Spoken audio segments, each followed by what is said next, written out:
കുറ്റബോധമില്ലാത്ത കുറ്റവാളികളായി മാറിയോ നിങ്ങളെന്നാണ് നിങ്ങളോട് ചോദിക്കാനുള്ളത്. അപ്പോൾ ഇപ്പോൾ ഇന്ന് എനിക്ക് കിട്ടിയിരിക്കുന്ന ഒരു കമൻറ്റ് എന്ന് പറയുന്നത്, എന്താണ് ചേട്ടാ ഇപ്പോഴാണോ ഇത് ഒക്കെ പറയുന്നത്, എവിടെയായിരുന്നു കഴിഞ്ഞ 6 വർഷം എന്നാണ്. എന്നാൽ എന്തുകൊണ്ട് ഇപ്പോഴും നിങ്ങൾ ഈ കമ്പനിക്കെതിരെ പ്രതികരിക്കുന്നില്ല, നിങ്ങളെ പറ്റിച്ച ലീഡർമാർക്കെതിരെ പ്രതികരിക്കുന്നില്ല എന്നുള്ള ചോദ്യത്തിന് നിങ്ങൾക്ക് ഉത്തരമുണ്ടോ? നിങ്ങൾക്ക് ഇപ്പോൾ മനസ്സിലായി ഇത് തട്ടിപ്പാണ്, പക്ഷെങ്കിൽ നിങ്ങൾ എന്തുകൊണ്ട് ഇപ്പോഴെങ്കിലും പ്രതികരിക്കുന്നില്ല എന്നാണ് നിങ്ങളോട് തിരിച്ചു ചോദിക്കാനുള്ളത്. അപ്പോൾ ഇങ്ങനെ ഒരുപാട് ഉത്തരങ്ങൾ ആരോടും വേണ്ട, നിങ്ങൾ സ്വയം ചോദിച്ചു നോക്കുക.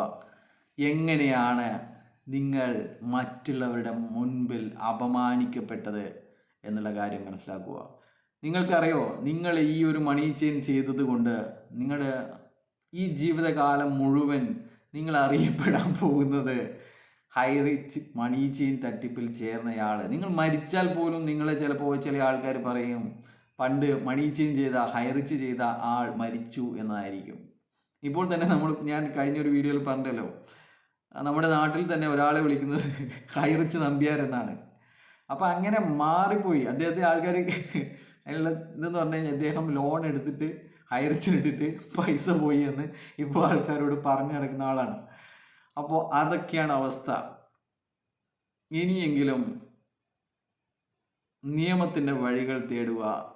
ഇങ്ങനെയുള്ള കള്ളന്മാരെ സമൂഹത്തിൻ്റെ മുന്നിലേക്ക് കാണിച്ചു കൊടുക്കാൻ സഹായിക്കുക എന്നുള്ളതാണ്. നിങ്ങളുടെ പണം, അതിൻ്റെ കൂടെ നിങ്ങളുടെ പണം